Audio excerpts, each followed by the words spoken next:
ఎన్ని పునరావాస కేంద్రాలు కావాలన్నా అన్ని పెడతాం. Not one, no limitation for that.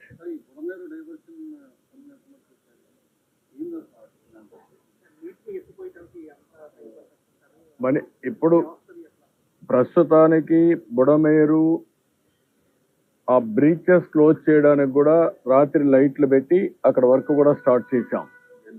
Generator పెట్టాం, లైట్లు పెట్టాం.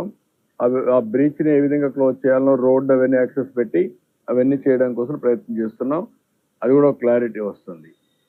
ఒక పక్క బుడమేరుని బ్రీచ్ క్లోజ్ చేయడం, పైన నుంచి వచ్చే వాటరు ఇంకొన్ని ప్రాంతాలకు స్ప్రెడ్ అయింది. ఇప్పుడు ఈ నీళ్లు బ్యాక్ కొట్టే కొందుకు ఇబ్రహీంపట్నంకి వెళ్ళాయి. ఇక్కడ కట్టినటువంటి వాల్ ఏదైతే ఉందో ఆ వాల్ కూడా స్వీప్ చేసి వచ్చి కృష్ణలంకకు వచ్చే పరిస్థితికి వచ్చాయి. ఇవన్నీ కూడా టెక్నికల్గా అనలైజ్ చేసుకొని ఇవన్నీ పునరావృతం కాకుండా ఉండాలంటే ఏం చేయాలనో అవన్నీ భవిష్యత్తుకు తయారు చేసుకుంటాం.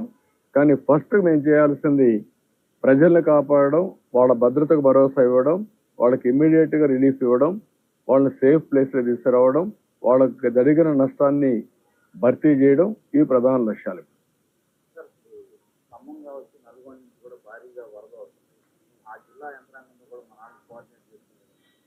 అంటే మనకి ఎక్కడికక్కడ నీళ్లు ఎంత వస్తున్నాయో వచ్చేస్తున్నాయి. వాళ్ళు అక్కడ నీళ్లు నిలిపే పరిస్థితులు లేరు. ఎక్కడైతే వర్షం పడిందో ఆ వర్షం అంతా మున్నేరుకు వస్తుంది, లేకపోతే ఇక్కడికి వచ్చే కొందికి బుడమేరుకు వచ్చేస్తుంది. అవన్నీ వచ్చేస్తాయి. వచ్చినప్పుడు దాన్ని మనం కూడా శ్రీశైలం, నాగార్జునసాగర్, పులిచింతల ఏమాత్రమైనా హోల్డ్ చేయగలిగితే అవి కూడా ఆలోచిస్తున్నాం. నేను మధ్యాహ్నం కూడా మీకు చెప్పాను, పులిచింతల నుంచి 6 గంటలు ఇక్కడ రావడానికి పడుతుంది. పులిచింతల్లో కొంత వాటర్ కట్ చేశాం. అక్కడ ఇంపౌండ్ చేయగలిగినంత వరకు అక్కడ ఇంపౌండ్ చేస్తున్నాం. కానీ అక్కడ కూడా ఇంపౌండ్ చేయలేనప్పుడు ఆ వాటర్ కంపల్సరీ రావాల్సి వస్తుంది. అదే మరి ఇంటర్మీడియట్ వచ్చేటివన్నీ కూడా మున్నేరు, బుడమేరు ఇవన్నీ కూడా వచ్చే పరిస్థితి వస్తున్నాయి. ఇవన్నీ రాత్రికి మాకు క్లారిటీ వస్తుంది. తగ్గుతుందా, ఇంకా పెరుగుతుందా, అవర్లీ చూస్తున్నాం. అవర్లీ మీరు చూస్తే 8 o'clock 9,40,000 క్యూసెక్స్ ఉంది. అదే మరిగా ఈరోజు 8 గంటలకు అది ఉంటే 9 గంటలకు 9,72,000 పెరిగింది. అంటే దగ్గర దగ్గర 32,000 క్యూసెక్స్ ఆఫ్ వాటర్ పెరిగింది. సో ఇవన్నీ ఉన్నాయి, అన్ని మానిటర్ చేస్తున్నాం. క్లోజ్గా మానిటర్ చేసి ఎన్ని విధాల ప్రయత్నం చేయాలో అన్ని విధాల ప్రయత్నం చేసి water regulation, flood management, rescue, relief and rehabilitation మొత్తం కూడా ప్లాన్ చేస్తారు.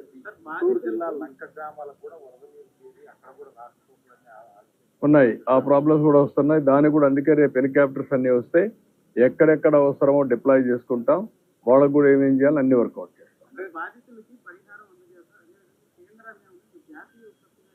డెఫినెట్గా అడుగుతాం. రేపు ఎన్ని అయిన తర్వాత ఫస్ట్ వాళ్ళకి ఇన్ఫర్మేషన్ ఇచ్చాం, ఒక లెటర్ పంపిస్తాం. జాతీయ విపత్తుగా డిక్లేర్ చేసి రాష్ట్రాన్ని ఆదుకోమని కూడా కోరుతాం. అది రేపు పంపిస్తాం.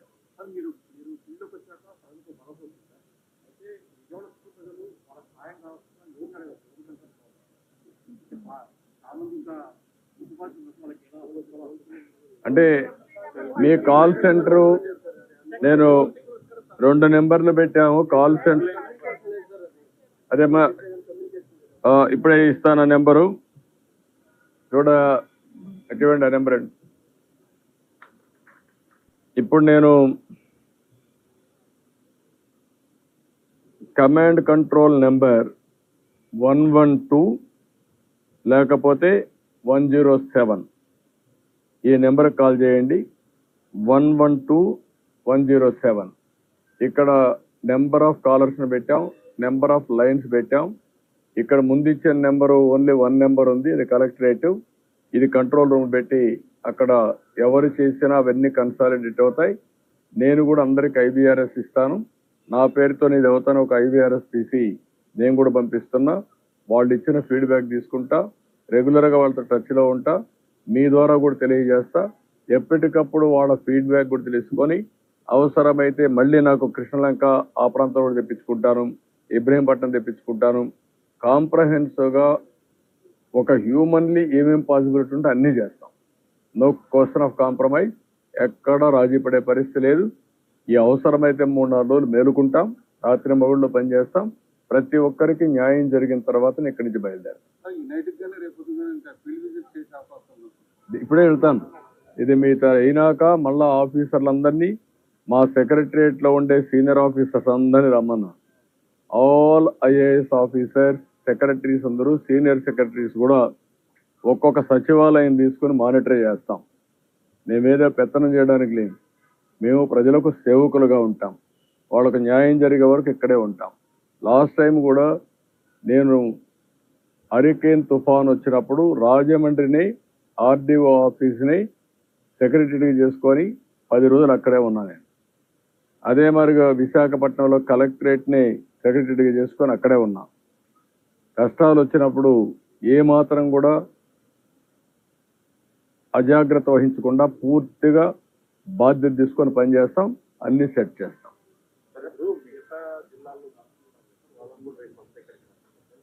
అవసరమైతే అక్కడ కూడా కొన్ని చిన్న చిన్న ప్రాబ్లమ్స్ ఉన్నాయి. ఎందుకంటే అన్ని దిక్కడ వర్షాలు పడ్డాయి. అవన్నీ చూసుకొని ఫ్రీగా ఉండే మంత్రులను రమ్మంటాం, వాళ్ళు కూడా సూపర్వైజ్ చేయాలి.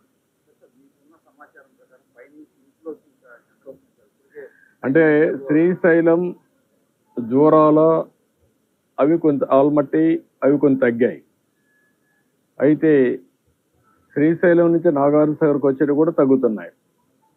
నాగార్జున సాగర్ మళ్ళా పులిచింతల నుంచి కిందికి వచ్చే డౌన్ స్ట్రీమ్ లో ఎక్కువ వస్తున్నాయి. అక్కడే మనకి ప్రాబ్లం. మున్నేరు, బుడమేరు, లేకుంటే వైరా, అక్కడ ఇంకొక ప్రాజెక్ట్ కూడా ఉంది, కట్లేరు, అవన్నీ ఉన్నాయి. ఇవి ఎక్కువ వచ్చాయి. అది కూడా నిన్న పడిన వర్షం శ్రీకాకుళంలో, కళింగపట్నంలో క్రాస్ అయినా అక్కడ వర్షం పడకుండా నేరుగా డైరెక్షన్ మొత్తం నల్గొండ, ఖమ్మానికి వెళ్ళిపోయింది. అక్కడ పడిన వర్షపు నీరుని ఇక్కడికి వచ్చాయి. మళ్ళా మొన్నే అతలాకుతలం చేసింది గుంటూరు, కృష్ణా జిల్లాని. ఇప్పుడు అదనంగా పైన పడ్డాయి. అప్పుడు మొత్తం ఈ యొక్క క్యాచ్మెంట్ ఏరియాలో ఈ ప్రాంతంలో పడి మొత్తం దెబ్బతిన్నాం. పైన పడే కొందికి ఆ నీళ్ళు కూడా కిందికి వచ్చాయి. 2 విధాలు. అదే శ్రీకాకుళంలో వర్షం పడి ఉంటే ఇంత ప్రమాదం వచ్చేది కాదేమో. అక్కడ గాలి లేదు, వర్షం లేదు. ఓసారి డెస్టినీ, కొన్ని ఇబ్బందులు వస్తాయి. ఆ ఇబ్బందులు సమర్థవంతంగా ఎదుర్కోవడం తప్ప వేరే మార్గం లేదు. ఏం చేయాలో అన్ని చర్యలు చేస్తాం. Will act it. అంటే అమావాస్య కారణంగా ప్రభుత్వం ఈ వాటర్ రిసీవ్ చేసుకోవడం ఎదుర్కొనే అవకాశం ఉంది. కూడా మళ్ళీ ఎవరి దగ్గర మళ్ళీ ఎదుర్కొనే అవకాశం ఉంది. దాంతో నందిగామ అంటే నందిగామకు సంబంధం లే కదా. అది మరి ముందే మొత్తం హైవే మీదకి వచ్చేసి ఒకవేళ వచ్చినా కూడా సముద్రం నుంచి కిందికి వస్తే ప్రకాశం బ్యారేజ్ కిందన కదా ఇవన్నీ. ఇంకా వస్తే ప్రాబ్లం వచ్చేది ఈ పక్క వస్తుంది, పైన రాదు. ఏది ఏమైనా ఒక ప్రాంతంలో వస్తుంది, ఒక ప్రాంతంలో రాదనకుండా ప్రాబ్లమ్స్ ఉంటాయి, సమస్యలు ఉంటాయి.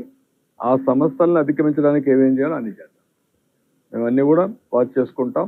Time to time end to end solutions ఏవైతే ఉన్నాయో, మానవత ఎలాంటి తప్పు చేయకుండా మన మనుషులుగా సమర్థవంతంగా నిర్ణయాలు చేసి, ఆ సమర్థవంతంగా ఉండే నిర్ణయాలు అమలు చేసి ప్రాణ నష్టాన్ని కాపాడాం. కానీ వాళ్ళ కష్టాలు తగ్గించలేకపోయాం. అదే సమయంలో ఆస్తి కూడా నష్టపోయే పరిస్థితికి వచ్చాం. దీన్ని ఏ విధంగా కాంపన్సేట్ చేయాలో అన్ని ఆలోచించేస్తాం.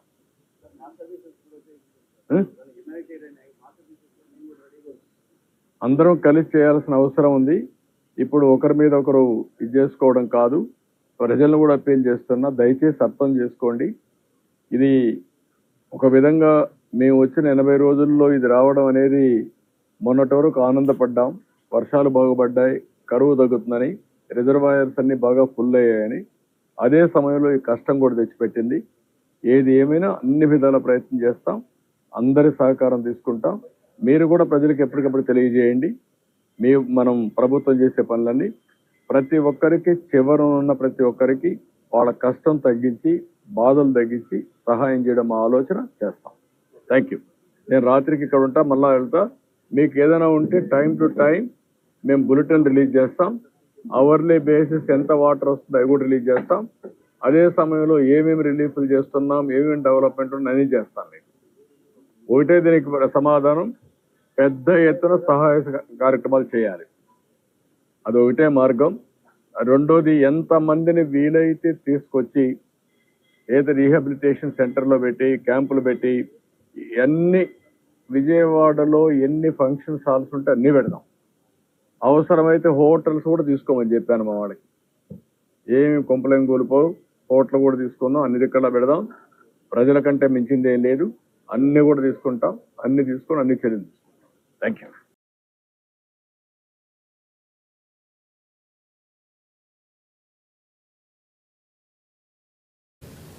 ఇక్కడ పరిస్థితులన్నీ చూసాం.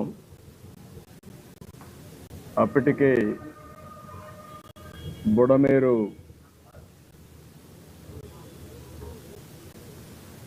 బ్రీచెస్ పడడం, ఆ బ్రీచెస్ వల్ల ఆ నీళ్లు కూడా విజయవాడ మీదకి వచ్చే పరిస్థితికి వచ్చింది. దీనివల్ల మొత్తం ఇక్కడ ఉండే ప్రాంతం అంతా కూడా సబ్మెర్జెన్స్ గురయ్యే పరిస్థితి వచ్చింది, ముంపు గురయ్యే పరిస్థితి వచ్చింది. చాలా బాధాకరం. ఏదైతే ఒక పక్కన వర్షాలు ఎక్కువ పడడం, ఇటీవల కాలంలో ఎప్పుడు కూడా ఇంత వర్షం పడలేదు, అంత వర్షం పడింది. ఒకసారి మన చరిత్రలో చూస్తే ఇంత పెద్ద ఇన్ఫ్లోస్ ఒక్కసారి 1998లో వచ్చాయి, తర్వాత ఇప్పుడు వచ్చింది. 1998లో 9,24,000 క్యూసెక్స్ డిశ్చార్జ్ అయింది. యాజ్ ఆన్ నౌ 9 గంటలకి 9,70,000 క్యూసెక్స్ ఆఫ్ వాటర్ డిశ్చార్జ్ అయింది. అప్పటికంటే ఇప్పుడు దగ్గర దగ్గర 50,000 క్యూసెక్స్ ఆఫ్ వాటర్ ఎక్కువ వచ్చింది. ఇది ఇంకా పెరిగే అవకాశం కూడా కనపడుస్తూ ఉంది. ఈరోజు మనం చూసినప్పుడు అన్ని రిజర్వాయర్లు ఫుల్ అయినాయి. అదే సమయంలో ఈరోజు ఊహించిన విధంగా ఈ తుఫాన్ రావడం, ఈ తుఫాన్ వల్ల ఏవైతే తెలంగాణలో ఉండే ఈ యొక్క బుడమేరు ఇలాంటివన్నీ కూడా పెద్ద ఎత్తున అక్కడ వర్షాలు పడడం, ఆ క్యాచ్మెంట్ కూడా వాటర్ అంతా ఇక్కడికి వచ్చే పరిస్థితి వచ్చింది. ఇప్పుడు దీనివల్ల ఇంకా కూడా కొద్దిగా పెరిగే అవకాశాలు ఉన్నాయి. ఇప్పటికే కొన్ని ప్రాంతాలు బాగా ప్రమాదంగా తయారయ్యే పరిస్థితి వచ్చింది. ఇప్పటికే మనం ఒక పక్క చూస్తే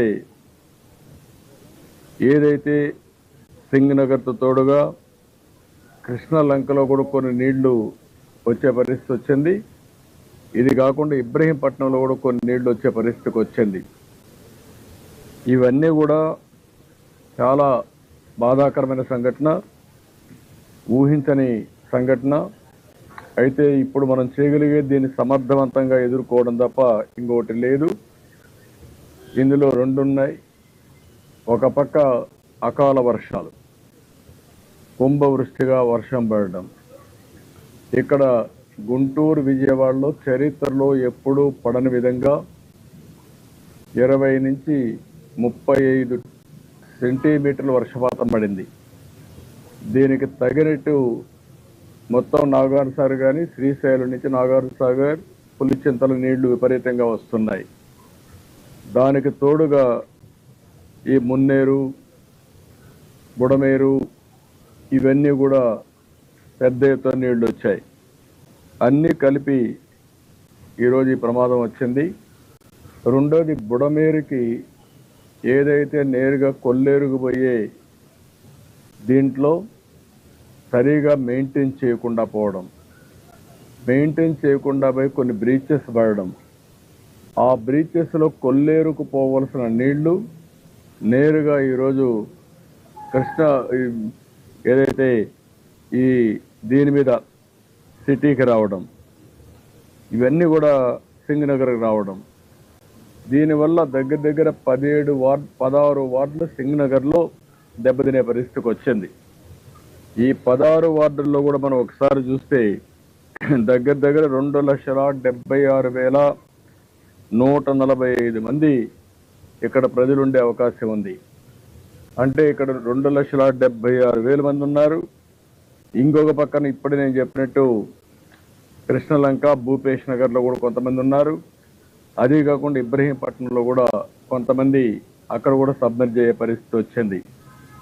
ఇవన్నీ కూడా చాలా పెద్ద ఎత్తున డ్యామేజ్ జరిగే పరిస్థితి వచ్చింది. ఒక పక్కన మానవ తప్పిదం. ఆనాటి 5 సంవత్సరాల్లో ప్రభుత్వం సక్రమంగా మెయింటైన్ చేసుంటే, ఆ బ్రీచ్ లేకుండా చేసుంటే ఇప్పుడు ఆ నీళ్లు ఈ యొక్క సింగనగర్కి వచ్చే పరిస్థితి వచ్చేది కాదు. దానివల్ల ఇది కొంతవరకు ప్రొటెక్షన్ ఉండేది. దీనికి అదనంగా చరిత్రలో ఎప్పుడూ పడని వర్షాలు పడడం, ఎప్పుడూ రానని నీళ్లు రావడం, దీనివల్ల కూడా 9,70,000 క్యూసెక్స్ ఆఫ్ వాటర్ అనేది ఒక చరిత్ర. అని నీళ్లు వచ్చే కొందికి ఎక్కడికక్కడ వీక్గా ఉండేది ఎక్కడ, లేకపోతే ఓవర్ఫ్లో కావడం, సబ్మెర్జెన్స్ ఎక్కడ కొంత పల్లపు ప్రాంతాలు ఉంటే సబ్మెర్జెన్స్ కావడం, ఇవన్నీ అయ్యే పరిస్థితికి వచ్చింది. నేను ఇక్కడికి వచ్చినప్పుడు సింగనగర్కి వచ్చినప్పుడు నేను బోట్లో వెళ్ళాను, లోపలికి వెళ్ళాను, వాళ్ళ కష్టాలు చూశాను. ఆ కష్టాలు చూసిన తర్వాత నాకు అనిపించింది ఇక్కడి నుంచి పోవడం కరెక్ట్ కాదు. ఇక్కడే ఉండి మళ్ళీ వాళ్ళకు న్యాయం జరిగిన తర్వాత వాళ్ళలో ఒక నమ్మకం కలిగించి నేను ఇక్కడి నుంచి వెళ్ళాలనే ఉద్దేశంతోనే నేరుగా కలెక్టరేట్కి వచ్చాను. ఈరోజు రేపు నేను ఇక్కడనే ఉంటా. ఇక్కడి నుంచే నేను వస్తానే హోమ్ మినిస్టర్తో కూడా మాట్లాడాను, అమిత్ షా గారితో మాట్లాడాను. మొత్తం సిచ్యువేషన్ అంతా బ్రీఫ్ చేశాను. ఇమ్మీడియట్గా ఆయన హోమ్ సెక్రటరీకి ఆదేశాలు ఇచ్చారు. 10 ఎన్డీఆర్ఎఫ్ టీములు పంపిస్తున్నారు. 10 ఎన్డీఆర్ఎఫ్ టీములు వస్తున్నాయి. ఈరోజు కొన్ని అయితే మిడ్ నైట్కి వస్తాయి. ఒక 4 బోట్లు వస్తాయి. దగ్గర 4 కలిపి ఇంకొక పక్కన రేపు 6 టీంలు వస్తున్నాయి. అన్నీ కలిపి మనం చూస్తే ఒక 40 బోట్లని, ఒక 10 ఎన్డీఆర్ఎఫ్ టీములు పంపిస్తున్నారు. ఇవి కాకుండా ఒక 6 హెలికాప్టర్లు పంపిస్తున్నారు. ఒకవేళ హెలికాప్టర్లు కూడా వస్తే ఎక్కడికక్కడ ఎయిర్ లిఫ్టింగ్ చేయడం, ఫుడ్ ఇవన్నీ చేయడం. రెండోది ఎవరన్నా ఎవాక్యువేషన్ చేయాల్సి వస్తే అర్జెంట్ అయితే వాళ్ళని కూడా తీసుకొచ్చి సురక్షితమైన ప్రాంతాల్లో పెట్టడానికి ఉపయోగపడుతుంది. ఇది కేంద్రం నుంచి మనం అడిగిన వెంటనే వాళ్ళు సహాయం చేసే పరిస్థితికి వచ్చారు. ఇదే సమయంలో మీరు ఒకసారి చూస్తే దీన్ని ఏదైతే ఒక వార్ ఫుట్టింగ్లో చేస్తే తప్ప ఈ సమస్య పరిష్కారం కాదు. ఈరోజైతే మధ్యాహ్నం నుంచి చాలా అవస్థపడుతున్నారు నీళ్ళు వచ్చిన తర్వాత. కానీ రాత్రి అయింది. నేను వచ్చిన తర్వాత హోటల్ అసోసియేషన్స్ అందరిని పిలిచాం. అదే మరిగా ఏదైతే అన్నా క్యాంటీన్లో ప్రిపేర్ చేస్తే వాళ్ళు కూడా పిలిపించాం. అదే సమయంలో కలెక్టర్ గారు కొంత ఆదేశాలు ఇచ్చి కొంత ఫుడ్ ప్రిపేర్ చేశారు. ఇప్పుడు మన దగ్గరుండే బోట్లన్నీ కూడా కొన్ని పవర్ బోట్లు ఉన్నాయి, కొన్ని మాన్యువల్ బోట్లు ఉన్నాయి. ఇప్పుడు రాత్రికంతా తీసుకుని ప్రతి ఒక్కరికి ఫుడ్ పాకెట్స్ అందించడం, మంచినీళ్ళు అందించడం, ఒక 1/2 లీటర్ మిల్క్ అందించడం, క్యాండిల్స్ కానీ అదే మరి కొన్ని బిస్కెట్స్ కానీ ఇవన్నీ కూడా అందించడానికి సిద్ధం చేశాం. ఇప్పుడు అన్నీ సిద్ధం చేసి వెహికల్స్ పంపించి ఇవన్నీ కూడా సుజావుగా వారికి జరిగే విధంగా చేరే విధంగా ఆలోచిస్తున్నాం.